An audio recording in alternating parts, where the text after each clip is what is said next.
Salut les copains, bienvenue dans ma nouvelle vidéo. Gardez bien cet arrière-plan en tête là parce que vous ne le verrez certainement plus. Parce que oui, madame déménage. Je n'ai pas trouvé de logement. Spoiler alerte, hein, je n'ai pas trouvé de logement. Je vais aller chez monsieur quelque temps en attendant. Donc il y aura peut-être bientôt un nouveau décor. Bon, sinon je pense que vous l'avez vu dans le titre de la vidéo. Je vais répondre à toutes vos questions en mode FAQ. Ouais, tout le monde fait ça, c'est la rentrée. Donc je me suis dit autant le faire parce que vous me connaissez pas tant que ça finalement. Que ce soit sur les autres plateformes ou sur YouTube. Donc au moins, vous allez apprendre à me connaître. Ouais, j'ai dégainé les lunettes hein, pour vous dire parce que c'est... Il n'y a pas de correction pour l'instant.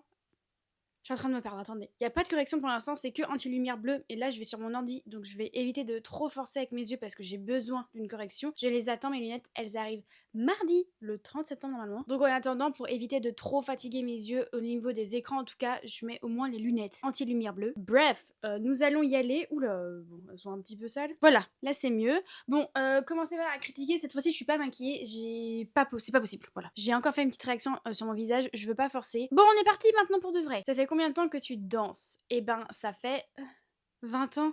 Ça fait 20 ans. J'ai commencé l'éveil danse à 3 ans, j'ai 23 ans. Voilà, vous avez compris. Tu as quel âge? J'ai 23 ans. J'ai 23 ans, vous le savez, nous le savons tous, je fais 16 ans. On l'a vu dans la précédente vidéo, mais je vous assure que j'ai bien 23 ans, je suis née en 2002. Comment t'es venue l'idée de commencer les réseaux et est-ce que tu as hésité? J'ai commencé les réseaux sociaux en 2020 pendant le confinement parce que ma petite sœur faisait des vidéos de danse sur TikTok. Et au début, je me moquais, un peu comme toute personne idiote. Il y a que les idiots qui ne changent pas d'avis, hein, comme on dit si bien. Imbécile, on dit imbécile. Et en fait, on a commencé à faire des petites chorés sur mon compte. J'ai commencé à faire aussi des vidéos tendance et tout, ça a pris. Je me suis pas du tout prise au sérieux. Je vous préviens, les 3 premières années, c'était juste pour déconner. Et est-ce que j'ai hésité? Non, je sais pas, je me suis pas trop posé la question, juste je me suis dit, vas-y, je vais poster 1 ou 2 vidéos. J'aurais jamais pensé que ça allait être mon métier, hein. Alors là, pas du tout. Quand as-tu vraiment commencé les réseaux, genre quand c'est devenu sérieux? C'est fou, la question continue, c'est génial. C'est une autre personne qui m'a posé la question. J'ai commencé vraiment les réseaux du coup en mai 2020 et quand c'est devenu sérieux, c'était plutôt vers septembre-octobre 2023, donc ça va faire 2 ans et ça fait 1 an que j'en vis à peu près, un peu plus d'1 an et j'en reviens pas. Genre je vis des réseaux sociaux, c'est mon travail. Même si je me mets beaucoup de pression,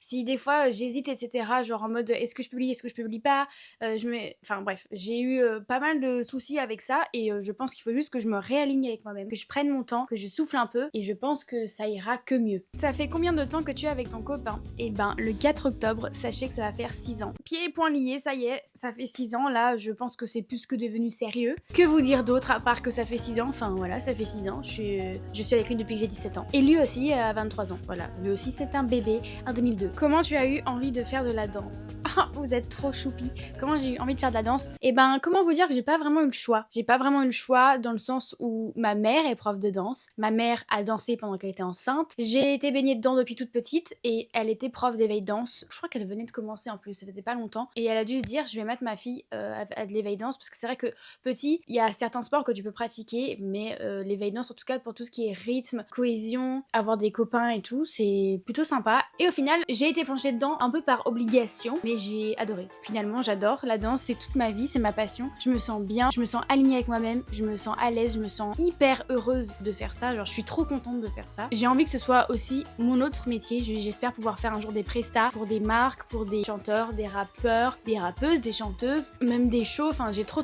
hâte. J'espère que ça arrivera, je prends mon temps parce que j'ai vraiment envie de me former, j'ai pas envie de débarquer comme ça et d'être perdue, donc je me forme moi-même en prenant des cours. Quel est ton plus grand rêve?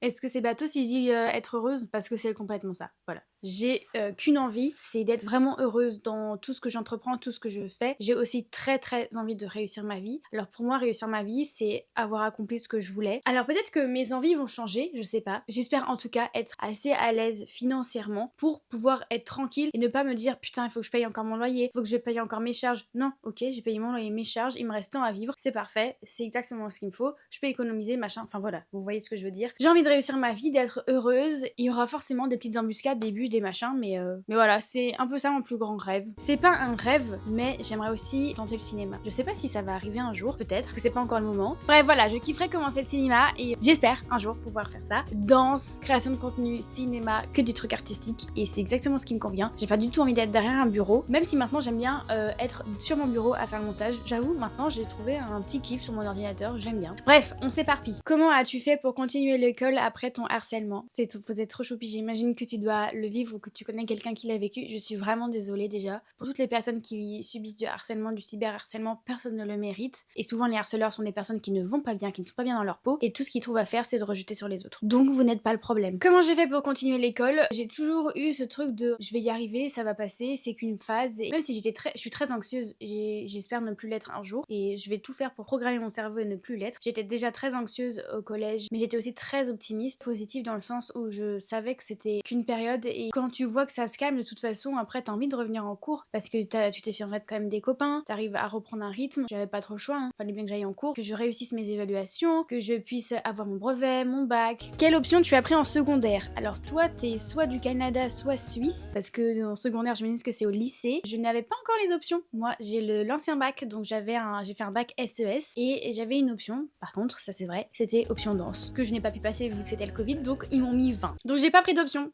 spécifique puisque c'était SES, S ou SSI. J'ai pris SES. Je ne voulais absolument pas faire de la SVT ou de la physique chimie ou de l'informatique, ce n'est pas pour moi. As-tu déjà doublé ou refait une année à l'école? Pas du tout. Il y a aucune honte à redoubler, à refaire une année, même deux, même trois, enfin en fonction de vous, de ce que vous vivez aussi, si vous avez des difficultés ou pas, enfin il y a aucune honte. Mais non, moi je n'ai pas redoublé, c'est vrai que j'ai toujours eu une bonne moyenne, je travaillais bien à l'école, j'étais autonome. Mes parents n'avaient pas trop de soucis à se faire de ce côté-là parce que bah je sais pas trop pourquoi en fait, mais juste je suis scolaire, voilà. Coucou, je te trouve super, j'espère passer dans ta vidéo. Voilà, là tu passes. Est-ce que tu as bien vécu tes années collège? Oui et non. En 5e et en 4e, surtout en 5e, j'ai été harcelée, donc j'avoue que 5e, 4e, c'est pas les années que j'ai préférées. Par contre, la 6e, j'ai adoré. C'était une trop bonne année. J'avais un amoureux en plus avec qui ça se passait très très bien. J'aimais bien le collège en vrai. Outre le fait que j'avais des personnes qui me harcelaient, j'avais quand même des copines. Il se passait quand même plein de trucs. J'aimais bien les cours. J'aimais beaucoup l'histoire. Ouais, écoutez, hein. Je pense que c'est une des seules matières que tout le monde apprécie plus ou moins, l'histoire. On avait de ces journées 8h, 18h, tous les jours. Sauf le mercredi, on faisait 8h, 11h30. Et encore, non, 7h45, 17h55. Oui, je pense que je les ai quand même bien vécues, même si là, en ce moment, je pense plus à mon harcèlement qu'à autre chose. Voilà.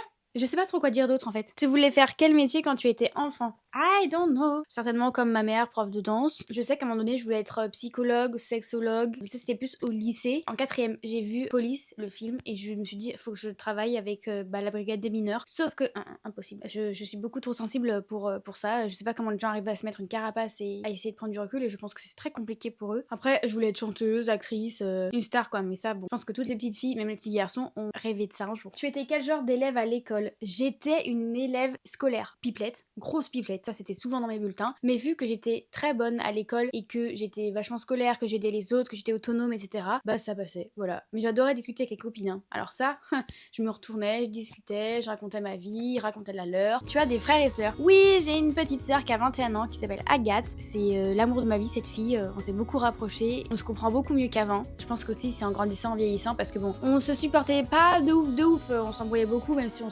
s'adorait, on s'aimait beaucoup, genre ado, enfant et tout. On se chamaillait énormément, mais là, d'avoir grandi et on se rend compte qu'on pense à peu près les mêmes choses, qu'on est très ouverte, qu'on est sans jugement, oui, mais des fois elle manque un peu de tact, mais c'est pas grave. Et il y a deux garçons avec qui j'ai vécu de mes 9 ans à mes 18 ans, c'est deux quasi-frères. Je vous laisse deviner en commentaire ce que c'est quasi-frère. C'est bon? Eh ben quasi-frère, ça veut dire qu'il n'y a pas de lien de sang, mais en gros c'était le fils de ma belle-mère, passait beaucoup de temps ensemble, genre une semaine sur deux. Il y en a un qui a 5 ans de plus que moi je crois, il y en a un qui a 2 ans de moins que moi. Je les aime tous les deux, on s'est beaucoup éloignés, ça c'est vrai. On est tous majeurs, donc c'est vrai qu'on a des vies différentes, surtout que eux sont en Alsace, moi je suis clairement à Lyon, ma sœur est pas très loin de Lyon non plus. Donc c'est vrai qu'on s'est éloignés, mais c'est pas pour autant que quand on se revoit, enfin ça se passe toujours très bien. Donc voilà, j'ai des quasi-frères et une petite sœur.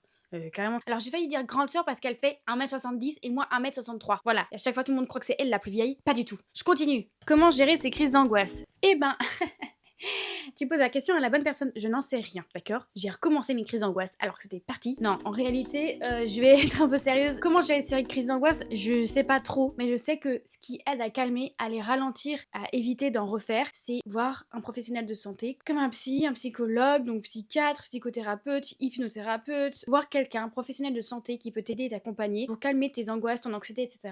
Il y a aussi des compléments alimentaires qui t'aident pour calmer, genre vous savez le pchit là aux plantes, genre Rescue Spray, il y a des compléments alimentaires vendus en pharmacie. Il y a aussi certaines marques, genre, vous savez, des gummies. Et puis, il y a le yoga, il y a la méditation, il y a la sophrologie, il y a la respiration. Tu peux faire plein de choses pour aider à calmer. Et tu peux aussi essayer de reprogrammer ton cerveau pour éviter de penser autant là à tout ce stress, tout ce machin, tout ce truc. Ce qui marche pas trop mal en vrai, c'est écrire 3 choses dans la journée, genre le soir, 3 choses dans la journée qui se sont bien déroulées. Fais ça pendant 15 jours et tu verras que ton cerveau il se reprogramme un peu en mode plus positif. C'est vrai que être bien entouré quand tu fais une crise d'angoisse avec des gens qui savent te calmer, ça fait beaucoup de bien. Donc si tu as ce genre de personne, n'hésite pas à demander de l'aide. Quand ça va pas, les copains, s'il vous plaît, demandez de l'aide. T'as fait quoi comme étude? Alors, j'ai fait un bac SES que j'ai obtenu avec mention très bien. Et oui, et oui. Ensuite, j'ai fait un DUT communication à Strasbourg que j'ai obtenu. Et ensuite, j'ai complètement changé. Je suis allée à Lyon dans une formation pro pour être danseuse professionnelle, danseuse interprète, ce que tu veux. Bref, voilà, j'ai fait des études qui n'ont rien à voir. De la communication, puis danseuse interprète. Et au final, c'est quoi mon métier? Créatrice de contenu sur les réseaux. Quels sont tes futurs projets pour ta chaîne? J'en sais rien. Voilà, je suis perdue. Je vis avec vous au jour le jour. Là, j'ai pas pu publier dimanche dernier ma vidéo parce que quand j'ai voulu tourner, j'ai eu une migraine à cause de mes yeux parce que je dois avoir des lunettes, ouais, voilà. Donc j'ai pas pu tourner, donc ça s'est reporté et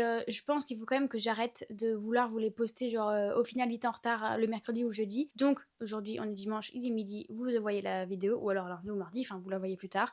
Mais je vais faire en sorte que ce soit toujours un rendez-vous le dimanche à midi pour que vous ayez aussi vos petits rendez-vous pour que vous puissiez venir. Ça déjà je vais m'y tenir. J'espère pouvoir faire quand même une vidéo tous les dimanches à midi. Avec le déménagement, là vous allez avoir une longue vidéo YouTube de mon déménagement. J'espère pouvoir vous proposer quand même du contenu sympa. Là il faut que j'apprenne à me connaître, que j'apprenne à voir ce qui plaît, ce qui plaît pas, ce que j'ai envie de vous proposer, ma DA finalement. Donc je sais pas trop encore pour l'instant, j'avoue. Mais il y a un petit concept sympa qui sort en octobre. J'espère que vous serez là. J'ai vraiment trop hâte que vous le voyez, que j'ai un retour. Parce que j'ai beaucoup aimé tourner cette vidéo. Bon, on est un petit peu, tous un peu timides, mais je pense que vous allez kiffer. Et j'ai trop hâte, vraiment, que ça sorte sur ma chaîne YouTube. Parce que ça, c'est enfin un concept sérieux avec une équipe derrière. Et je trouve ça trop cool. Quelles ont été tes plus grosses difficultés en cours, des angoisses, etc. Mes plus grosses difficultés, bah le harcèlement, les angoisses. J'ai à peu près répondu à ça, donc je sais pas trop quoi rajouter. Qu'est-ce que ton parcours scolaire t'a apporté comme valeur? Eh ben, c'est une bonne question. Je dirais le fait que je sois scolaire, parce que du coup, j'arrive à être autonome, j'arrive à me mettre à fond pendant des heures sur un projet. Comme valeur aussi, que je ne jugerai jamais et que je ne harcèlerai jamais personne, parce que ça m'a trauma. Donc voilà, ça m'a appris aussi ça, d'être plus ouvert d'esprit, sans jugement, autonome. Et voilà, la FAQ est terminée. J'ai sélectionné le plus de questions possibles et j'espère que j'aurai répondu à la plupart d'entre vous. Bon, c'est bon, là, je peux enlever les lunettes parce que j'aime pas ces lunettes, j'aime pas du tout la tronche que ça me fait, mais c'est pas grave. J'espère que cette vidéo vous aura plu. J'ai trop hâte que vous puissiez voir mes prochaines vidéos et que j'ai un retour aussi. J'adore lire vos commentaires, donc n'hésitez pas. Aussi, n'hésite pas à t'abonner, à liker, à partager et à commenter cette vidéo pour que je puisse aussi m'améliorer. C'est trop important. On se retrouve la semaine prochaine, je l'espère, à midi.